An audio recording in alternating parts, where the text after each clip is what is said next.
Assalamualaikum warahmatullahi wabarakatuh. Bertemu lagi dengan saya Ibu Maharani di mata kuliah Matematika dengan materi kita hari ini, yaitu limit dan kesinambungan fungsi. Baik, yang pertama kita akan menjelaskan dulu apa itu pengertian dari limit.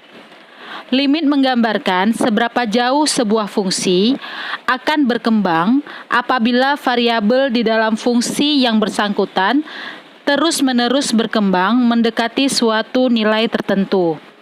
Jika fungsi f(x) mendekati L, manakala variabel L mendekati A, maka L disebut limit fungsi f(x) untuk x mendekati A, dan hubungan ini dilambangkan dengan notasi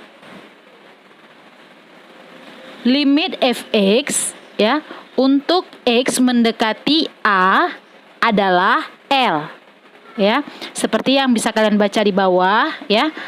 Jadi setiap fungsi f(x) untuk variabel x-nya mendekati A, maka hasilnya adalah L. Begitu ya. Contohnya misalnya limit ya untuk fungsi 1 kurang 2x kuadrat ya, dimana x-nya mendekati 2 ya, maka kita masukkan aja nilainya, yaitu 1 kali 2 dikali 2 kuadrat ya.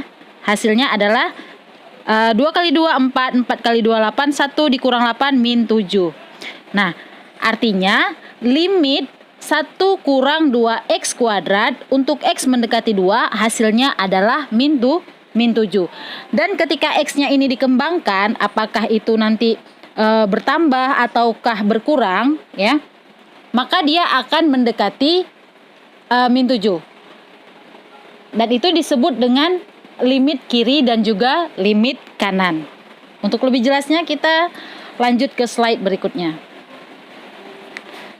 Limit sisi kiri dari sebuah fungsi adalah nilai yang didekati oleh fungsi tersebut apabila variabelnya bergerak mendekati limitnya melalui nilai-nilai yang membesar ya. X menuju A dari sisi kiri melalui nilai-nilai X kurang daripada A. Jadi jika limit fungsi X ya untuk X mendekati A itu sama dengan L. Berarti L merupakan limit sisi kiri fx untuk X menuju A. Akan lebih jelasnya nanti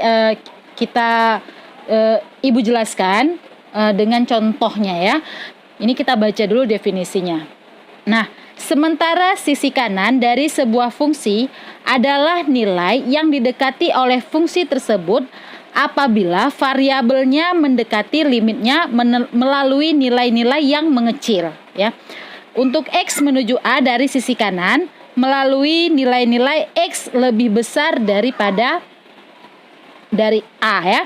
Jadi jika limit fx untuk x menuju A sama dengan L, berarti L merupakan limit sisi kanan fx untuk x menuju A. Baiklah.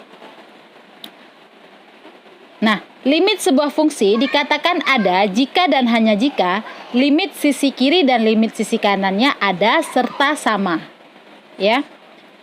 Nah, jadi apabila salah satu ketentuan-ketentuan di atas tidak terpenuhi, maka limit dari fungsi yang bersangkutan tidak terdefinisi. Baik. Nah, ini dia. Coba kalian perhatikan tabel yang ada pada gambar ini ya. Di sini ada limit 1 kurang 2x kuadrat, itu seperti yang tadi ya.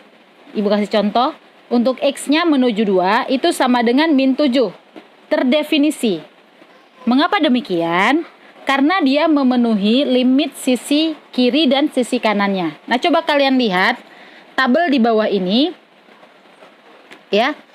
Ketika limitnya 2. Ya.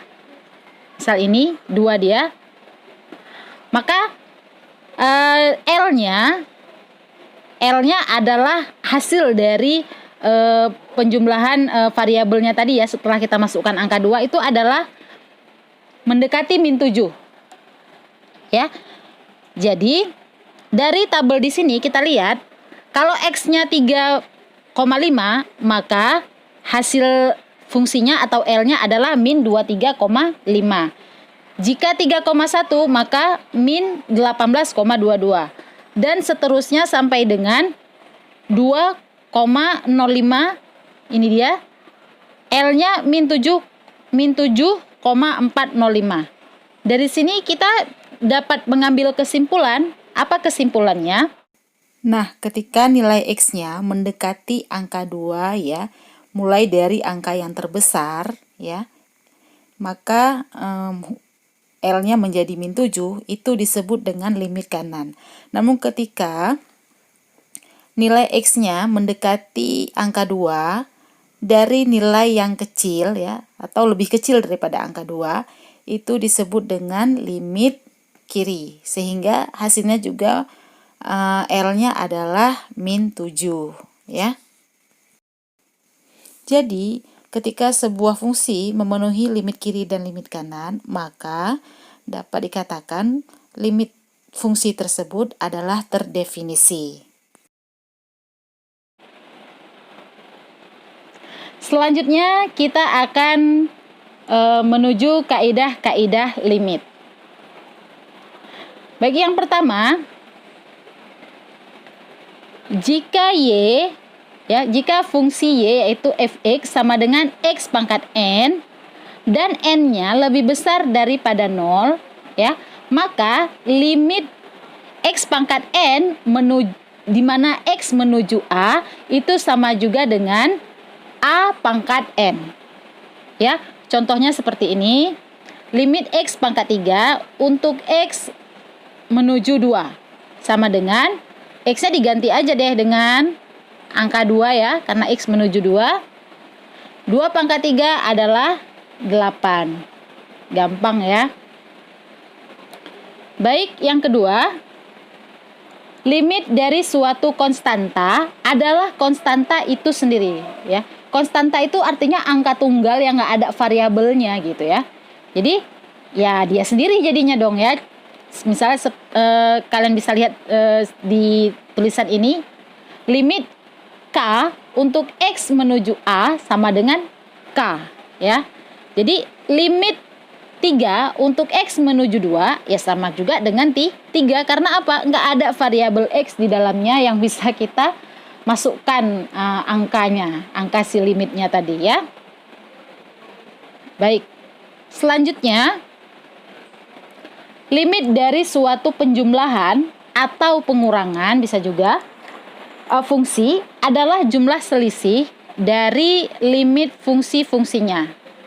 Jadi ketika misalnya ada dua buah fungsi yang dijumlahkan atau sama juga dengan dikurangkan ya, makanya di sini tandanya plus minus, artinya boleh ditambahkan atau boleh dikurangkan, kaidahnya tetap sama ya.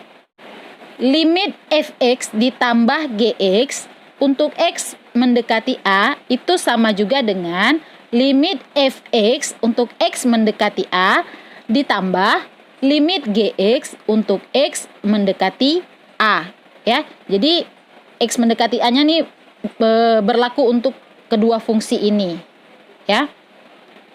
Baik, selanjutnya ya tinggal kita substitusikan saja seperti yang di bawah ya, bahwa limit 1 kurang 2x kuadrat untuk x mendekati 2 ditambah limit x pangkat 3 untuk x mendekati 2, sehingga ketika telah kita masukkan nilainya, nilai x-nya kan sama-sama 2 kan, kita jumlahkan, hasilnya adalah 1. Berikutnya, limit dari suatu perkalian fungsi adalah perkalian dari limit fungsi-fungsinya ya. Kalau tadi penjumlahan dan pengurangan, ini kali ini perkalian ya.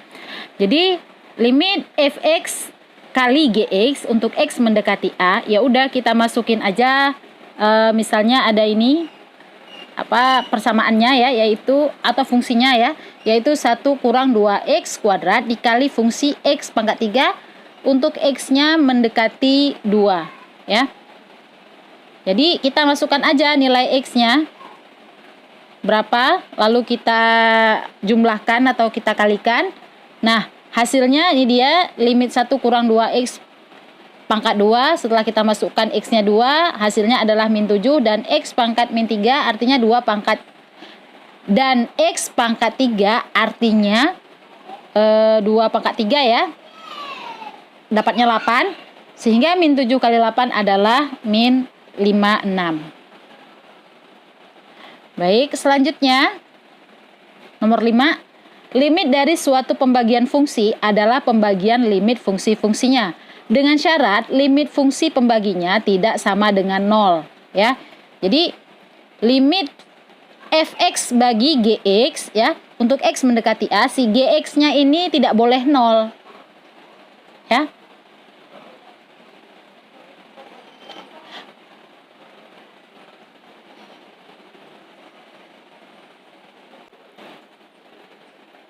Kenapa? Karena angka berapapun yang kita bagikan 0, hasilnya itu tidak tentu atau tak hingga gitu ya. Karena berapapun angka ya tidak bisa dibagi dengan 0 gitu ya. Jadi syaratnya pembaginya tidak boleh sama dengan 0. Nah, di sini misalnya ada fungsinya yaitu x kuadrat ya. X kuadrat, limit x kuadrat dikurang 25 per x kurang 5 untuk x mendekati 5. Nah, jadi ini bisa kita faktorkan ya. Karena kalau tidak kita faktorkan, bagaimana cara kita membaginya? Ya kan? Jadi harus faktorialnya nih harus kita jabarkan dulu. Menjadi x kuadrat kurang 25 adalah x kurang 5 kali x tambah 5. Iya dong ya. Karena x kali x kuadrat ya.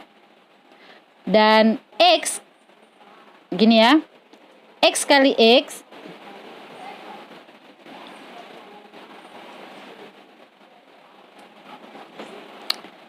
karena x kali x kuadrat ya. X dikali 5 plus 5x ya. Lalu min 5 dikali x, min 5x. Dan min 5 dikali 5, min 25. Nah, x kuadrat tambah 5x dikurang 5x ya di sini ya. Habis ya. Sehingga tinggalnya x kuadrat kurang 25. Sama ya? Sama. Baik, jadi penjabaran dari faktorial x kuadrat kurang 25 adalah x kurang 5 kali x tambah 5 bagi x kurang 5 gitu ya. Jadi ini bisa kita coret. Jadi yang tinggal limit x tambah 5 untuk x mendekati 5. Dan x-nya kita ganti dengan 5, maka 5 tambah 5 sama dengan 10. Begitu ya. Kaidah untuk pembagian. Selanjutnya, limit dari suatu fungsi berpangkat n adalah pangkat n dari limit fungsinya. Ya. Limit fx pangkat n untuk x mendekati a sama dengan limit fx untuk x mendekati a dipangkatkan. Ya. Jadi ini sebelum dimasukkan limitnya, fungsinya dipangkatkan, itu sama juga dengan setelah dimasukkan nilai fungsinya, ya, nilai x-nya, baru dipangkatkan. Itu sama aja hasilnya. Ya. Jadi di sini ada contohnya, limit 1 kurang 2x kuadrat, ya, pangkat 3 untuk x mendekati 2. Nah, ini langsung aja. Limit 1 kurang 2x pangkat 2 untuk x mendekati 2, lalu baru dipangkatkan 3. Itu maksudnya ya. Sama aja. Ini tadi kan sudah kita cari hasilnya min 7. Min 7 lalu dipangkat 3, yaitu min 343. Baik, selanjutnya poin ke-7. Limit dari suatu fungsi terakar berpangkat positif adalah akar dari limit fungsinya. Contohnya, limit akar fx pangkat n untuk X mendekati A itu sama juga dengan akar limit fx untuk X mendekati A dipangkatkan dengan N. Ya, untuk N harus lebih besar daripada 0. Ya, nggak boleh minus. Gitu ya. Jadi, di sini ada contohnya. Limit akar X pangkat 3 kurang X tambah 44 pangkat 3 untuk X mendekati 5 itu sama juga dengan akar limit X pangkat 3 kurang X tambah 44 untuk X mendekati 5 pangkat 3 ya. Jadi ini limitnya tinggal dimasukin ke dalam aja gitu ya. Itu sama juga dengan ini setelah kita masukkan nilai X-nya yaitu 5, hasilnya adalah 64. Lalu dipangkatkan 3. Ya. Ini artinya 4 dipangkat 3 ya sama juga dengan 64. Nah, selanjutnya untuk poin yang ke-8, dua buah fungsi yang serupa mempunyai limit yang sama. Jika fx sama dengan gx, untuk semua nilai x tidak sama dengan a, dan limit fx untuk x mendekati a sama dengan l, maka limit gx untuk x mendekati a sama dengan l juga. Jadi, kalau ada dua buah fungsinya sama, ya. Misalnya, limit fx-nya x pangkat 3 ya, untuk X-nya mendekati 2. Dan si GX-nya juga limit X pangkat 3 untuk X mendekati 2 juga. Ya, sama aja gitu maksudnya ya. Dan yang harus diperhatikan, X tidak sama dengan A, itu artinya bukan berarti X adalah A, tetapi X menuju A. Nah, selanjutnya kita menuju penyelesaian kasus-kasus khusus ya. Bentuk pertama yaitu bentuk tak tentu, yaitu 0 bagi 0 ya. Jadi di dalam limit itu tidak boleh ada bentuk 0 per 0, ini tidak boleh ada karena ini hasilnya adalah tak tentu. Gitu ya. Jadi tak tentu itu sangat tidak boleh ada di dalam limit. Nah, contohnya di sini ada limit X pangkat 2 dikurang 25 ya, per X kurang 5 untuk X menuju 5. Nah, jika nih ya, langsung kita substitusikan nilai X-nya ya. X-nya langsung aja kita ganti dengan 5, ini juga kita ganti dengan 5. Maka 5 pangkat 2 itu kan sama juga dengan 25 ya. Sehingga 25 dikurang 25 hasilnya per 5 dikurang 5. Hasilnya kan 0 per 0. Nah, ini tidak boleh ada di dalam limit. Oleh karena itu, penyelesaiannya, faktorial ini harus diselesaikan dulu atau diuraikan. Ya, seperti yang Ibu contohkan pada slide sebelumnya. Barulah dapat kita bagi. Jadi, X kurang 5 kan habis ya. Artinya 1 kan nggak ditulis. Maka yang tinggal adalah X tambah 5. Sehingga ketika X tambah 5-nya kita masukkan nilai X-nya 5, maka 5 tambah 5 sama dengan 10. Ada hasilnya. Tidak terjadi 0 per 0. Gitu ya. Begitu juga dengan contoh yang di bawah. Ya. Limit X kurang 3 kuadrat dikurang 9. Nah, limit ini diuraikan dulu sehingga hasilnya jadi seperti ini. Ya, jadi X kuadrat kurang 6X tambah 9. Baru dikurangkan 9. Karena kalau dari fungsi yang pertama langsung kita masukkan nilai X-nya, maka hasilnya nanti akan 0,0 per 0 gitu. Maka ketika fungsi yang di dalam kurung itu ya, X kurang 3 kuadrat itu ya kita uraikan dan kita selesaikan, barulah mendapatkan hasil min 6. Selanjutnya, bentuk tak tentu dari tak hingga per tak hingga. Jika kemungkinan hasil limitnya tak hingga per tak hingga dapat dihindari dengan membagi pembilang dan penyebutnya dengan variabel berpangkat tertinggi pada penyebut. Nah, jadi di sini ada contoh, kita dikasih limit, kita tulis ulang ya.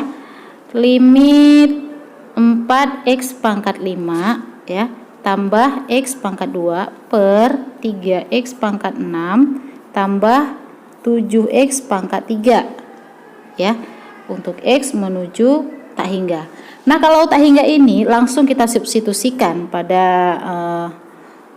fungsi atau persamaan ini, itu hasilnya pasti adalah tak hingga dan tak hingga ya. Dan ini sama sekali tidak boleh. Sehingga salah satu cara untuk menyiasatinya adalah dengan membagikan dengan pangkat tertinggi daripada penyebutnya gitu. Penyebut yang mana? Yang bawah gitu ya. Pangkat tertingginya yang mana?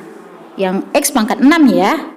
Berarti 4x pangkat 3 per x pangkat 6 ya.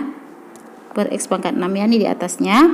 Kemudian ditambah x pangkat 2 per x pangkat 6 per ya 3x pangkat 6 bagi x pangkat 6 ya. Kemudian ditambah 7x pangkat 3 ya per x pangkat 6. Nah, jadi kalau sudah seperti ini, arti yang di atas x pangkat 5 dibagi x pangkat 5, yang di bawah juga dibagi dengan x pangkat 5 gitu ya. Berarti x pangkat 5 bagi x pangkat 5, kalau pembagian bilangan berpangkat, pangkatnya dikurangkan gitu ya. Sehingga hasilnya x pangkat 5 dibagi x pangkat 5 itu kan 0 ya gitu. Jadi x pangkat 0 adalah 1, sehingga 1 dikali 4 hasilnya adalah 4 ya. Kemudian yang di bawah per x pangkat 6 dibagi, kalau di atas dibagi x pangkat 5, yang di bawah juga dibagi dengan x pangkat 5. Sehingga x pangkat 6 dibagi x pangkat 5 adalah x pangkat 1, yaitu x aja ditulis ya. Ingat aja, kalau dibagi pangkatnya dikurangkan. Baik, kita sudah dapat yang itu. Sekarang kita beranjak ke sebelahnya. X pangkat 2 per x pangkat 6. Artinya x pangkat 2 dibagi dengan x pangkat 2 juga gitu ya. Yang di bawah juga dibagi dengan x pangkat 2. Nah, yang atas x pangkat 2 bagi x pangkat 2 ya adalah 1. Ini dia hasilnya 1. Ini dia hasilnya adalah 1 ya, yang saya kasih lihat dengan ini tinta hijau 1. Dan x pangkat 6 bagi x pangkat 2 dikurangkan aja pangkatnya, 6 kurang 2 4. Hasilnya adalah x pangkat 4. Kemudian yang di bawahnya 3x pangkat 6 per x pangkat 6 gitu, sama-sama ya. Berarti ya udah tinggal kita coret aja, 1 dia dapatnya ya. 1 kali 3 ya 3 gitu. Lalu 7x pangkat 3 per x pangkat 6. Nah, ini dibagikan lagi dengan x pangkat 3, dan ini dibagikan juga dengan x pangkat 3. Sehingga 7x pangkat 3 bagi x pangkat 3, ini hasilnya adalah 1. 7 kali 1 ya 7. Dan x pangkat 6 bagi x pangkat 3, 6 dikurang 3 adalah 3. Sehingga hasilnya adalah x pangkat 3 ya. Nah, sehingga setelah kita dapatkan bentuk seperti ini, barulah kita dapat memasukkan x-nya itu adalah tak hingga. Sehingga 4 per, kita ganti dulu tintanya. Sehingga 4 per x berarti 4 per tak hingga ya, ditambah 1 per x pangkat 4 berarti tak hingga pangkat 4 ya, berarti ya tetap tak hingga gitu, per 3 ditambah tak hingga ditambah 7 per tak hingga. Nah, segala sesuatu yang dibagikan dengan tak hingga adalah 0, ya. Angka berapapun dibagikan dengan tak hingga adalah 0. Berarti 4 per tak hingga 0. Ditambah 1 per tak hingga 0. Per di bawahnya 3 ditambah 7 per tak hingga 0. Sehingga hasilnya adalah ini dia 0 tambah 0 0. 3 tambah 0 3. 0 bagi 3 adalah 0. Ya, jadi terdefinisi dia hasilnya, yaitu hasilnya adalah 0, bukan tak hingga. Selanjutnya kesinambungan. Sebuah fungsi f(x) dikatakan sinambung pada x sama dengan a jika fa terdefinisi. Kemudian limit f(x) untuk x menuju a terdefinisi dan limit f(x) sama dengan fa untuk x menuju a juga terdefinisi. Ketidaksinambungan sebuah fungsi dapat berbentuk salah satu dari 3 kemungkinan berikut. Yang pertama, fungsi f(x) dikatakan asinambung. Asinambung maksudnya tidak sinambung, ya.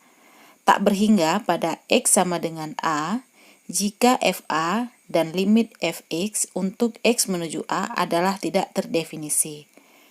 Kemudian yang kedua, fungsi f(x) dikatakan asinambung berhingga pada x sama dengan a jika fa terdefinisi tapi limit f(x) untuk x menuju a adalah tidak terdefinisi. Contoh soal, fungsi f(x) sama dengan 3 per x asinambung berhingga pada x sama dengan 0, ya.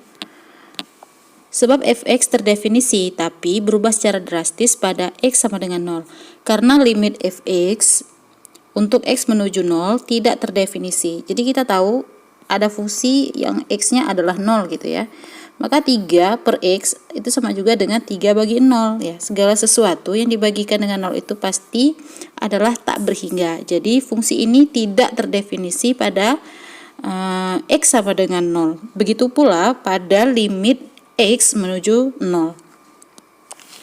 Nah, di sini kita bisa lihat bahwa ketika fungsi 3 per x, ya, untuk x menuju 0, di sini ada tanda minus, ya, di atasnya. Itu artinya bahwa limit tersebut didekati menggunakan limit sebelah kiri. Artinya limit yang x-nya lebih kecil daripada 0. Ya, berarti minus dong, ya. Maka hasilnya adalah minus tak hingga. Nah, ketika fungsi tersebut didekati dengan limit x 0 tapi didekati dengan limit kanan, ya. Limit kanan artinya nilai x-nya lebih besar gitu. Berarti kalau lebih besar daripada 0, 1 2 3 berarti plus, ya. Makanya di sini tak hingga dengan tanda plus. Nah, karena limit kiri dan limit kanannya itu tidak sama, ya. Ini karena limit sisi kiri dan limit sisi kanannya tidak sama dengan, maka limit f(x) untuk x menuju 0 tidak terdefinisi.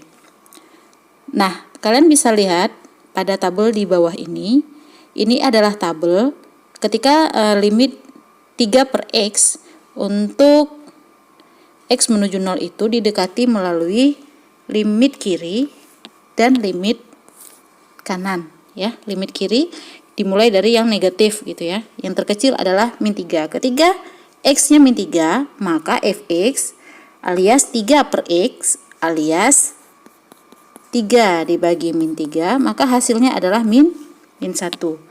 Begitu pula ketika x-nya min 2, maka fx-nya adalah min 1,5 dan seterusnya. Nah, ketika x-nya sama dengan 0, ya, maka fx-nya menjadi tak hingga. Ya. Jadi karena limit ini tidak sama kiri dan kanannya, ya. 1 plus 1 minus gitu, ya. Maka dapat kita simpulkan bahwa limit fungsi 3 per x untuk x menuju 0 ini tidak terdefinisi. Baik, selanjutnya fungsi fx dikatakan asinambung titik pada x sama dengan a jika fa tidak terdefinisi, tapi limit fx untuk x menuju a terdefinisi. Jadi kita lihat aja langsung contohnya. Di sini kita diberikan fungsi fx ya. Fx sama dengan x kuadrat kurang 4 per x kurang 2. Nah, ketika pada titik x-nya sama dengan 2, berarti kan ini f2 ya. Nah, x-nya langsung aja kita ganti dengan 2, berarti x pangkat 2 berarti 2 pangkat 2 4 ya. Kurang 4. X di bawah kita ganti juga dengan 2 sehingga 2 kurang 2. Hasilnya adalah 0 per 0 sehingga hasilnya tidak terhingga atau tidak terdefinisi. Ya. Jadi pada titik x-nya adalah 2, dia tidak fungsi ini jadi tidak terdefinisi. Tetapi pada saat seperti ini, pada saat dia limit x menuju 2 ya, fungsi x kuadrat dikurang 4 per x dikurang 2 menjadi terdefinisi. Karena mengapa? Karena x kuadrat dikurang 4 ini kan bisa kita uraikan ya. Saya tulis ulang. Di sini limit x menuju 2 x kuadrat dikurang 4 per x kurang 2. Nah, si x kuadrat ini kan bisa kita uraikan ya, sesuai dengan kaidah dari limit tadi ya, untuk mengakali situasi atau kondisi jika ada hasil yang tak tentu gitu. Yaitu x kuadrat kurang 4 adalah x kurang 2 kali x plus 2. Ini coba kalian kalikan aja, pasti hasilnya adalah x kuadrat kurang 4 per x kurang 2 yang atas ini ya. Nah, ini kan bisa dicoret sehingga hasilnya adalah x ditambah 2. Jadi x-nya baru deh bisa kita masukkan 2 sehingga 2 ditambah 2 hasilnya adalah 4. Jadi inilah yang dikatakan bahwa ketika suatu fungsi berada pada titik x-nya sama dengan 2, maka hasilnya tidak terdefinisi karena hasilnya adalah 0 per 0 ya. Jadi tidak berhingga gitu. Tapi fungsi tersebut bisa terdefinisi pada limit ya, karena si x kuadrat kurang 4 ini bisa diuraikan ya menjadi bentuk seperti ini, sehingga ketika kita selesaikan dia mendapatkan hasilnya adalah 4 sehingga fungsi tersebut terdefinisi. Inilah yang dimaksud dengan kaidah kesinambungan yang poin ketiga. Selanjutnya, penerapan kesinambungan dalam ekonomi. Andaikan harga jual sebuah mobil adalah 27,5 juta. Ini artinya 27.500.000 ya. Nah, jika Q melambangkan jumlah mobil yang terjual ya, dan R melambangkan penerimaan penjualan dalam jutaan rupiah gitu. Jadi si R ini adalah berapa juta rupiah yang dikumpulkan dari banyaknya kuantiti atau banyaknya jumlah mobil yang dijual. Nah, sehingga fungsi penerimaannya dapat dituliskan R sama dengan ini dia ya, 27,5 27.500.000 dikalikan kuantiti atau berapa banyak mobil yang terjual. Gitu ya. Sementara kuantiti atau jumlah mobilnya sudah pasti bilangan bulat genap ya. 1 buah mobil, 2, 3, 4 dan juga seterusnya. Nah, dan secara grafik ditunjukkan oleh gambar sebagai berikut gitu ya. Baik, di sini kita bisa lihat ketika 1 buah mobil yang terjual ya, berarti kan 1 dikali 27,5 juta ya, hasilnya ada 27,5 juta juga ya. Maka titik koordinatnya itu berada di sini gitu ya. Kalau kita tarik garis putus-putus, gini, di pertengahan sini gitu. Nah, ketika jumlah mobil yang terjual adalah 2, maka R-nya ya 2 dikali 27,5 juta, hasilnya adalah 55 juta gitu. Maka kuantitinya dengan R-nya pertemuannya di sini gitu ya. 55 juta di sini ya, di bawah angka 60 gitu. Antara 40 dan 60, yaitu 55 juta. Udah bener ya titiknya ya. Nah, dari titik-titik ini Ibu sudah cari ketidakcocokan atau ketidaksinambungan itu berada pada titik ketika 5 buah mobil terjual, maka R-nya seharusnya kan adalah 165 juta ya. Berarti kalau 165 juta, dia titiknya itu di atas ini dong, di atas 160 ya. Kemari ke angka 5 gitu. Berarti pertemuannya di sini. Tapi titiknya kan tidak di situ letaknya, di bawah 160. Nah, disinilah letak ketidaksinambungan. Baik. Kemudian, jika kita baca pada paragraf yang di bawah, fungsinya diskrit. Diskrit itu artinya pertemuan titik-titiknya itu tidak cocok ya. Dalam hal ini syarat akan ketidaksinambungan. Mengingat Q berlaku hanya untuk bilangan-bilangan bulat. Penjual tidak mungkin menjual misalnya 3,5 buah mobil gitu ya. Karena nggak ada tuh 3,5, 3,5 mobil nggak ada ya. Pasti 4 buah mobil, 5 buah mobil gitu ya, bilangan bulat ya. Dan atau memperoleh penerimaan sebesar 96,25 juta gitu ya. Karena lebihannya itu 500.000 gitu. Jadi 500.000 dikalikan berapapun, kalau enggak 500.000 juga sisanya pasti genap ya, 1 jutaan gitu ya. Ini dijelaskan pada grafik dari gambar yang berwarna biru. Bisa kalian lihat gambar berwarna biru. Nah, ini di gambar berwarna biru.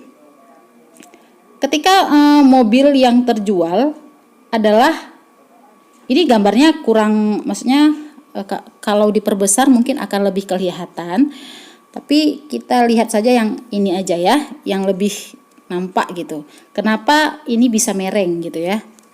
Nah, ketika mereng seperti ini, titiknya kan di atas dari 0, tapi di bawah dari 20. Sementara harga satu mobilnya adalah 27.500.000 gitu ya. Ini kan artinya dikalikan Q, harganya harus di bawah dari 27 juta. Ya kita bilang aja lah 27 juta ini dikalikan setengah. Ya.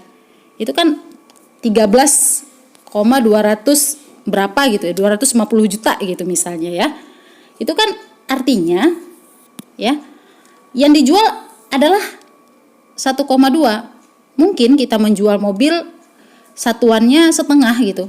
Mungkinkah kamu menjual setengah dari mobil gitu? Nggak mungkin dong ya. Nah, di sini yang disebut dengan ketidaksinambungan gitu. Karena kuantiti dari mobil itu tidak mungkin setengah. 1 mobil, 2 mobil pasti harus seperti itu. Sementara di gambar ini titik temunya di bawah angka 20 juta gitu. Jadi ini tidak sinambung, artinya tidak mungkin gitu ya. Ya, sekilas itulah penerapan daripada ketidaksinambungan pada ekonomi ya. Selanjutnya nanti mungkin akan dijelaskan lebih dalam, lebih spesifik oleh dosen ekonomi kalian. Cuman sekilas itulah penerapan limit dan ketidaksinambungan pada ekonomi. Baik, sampai di sini dulu materi kita tentang limit dan ketidaksinambungan. Jika ada yang mau ditanyakan boleh dijapri. Dan lebih kurang saya mohon maaf. Assalamualaikum warahmatullahi wabarakatuh.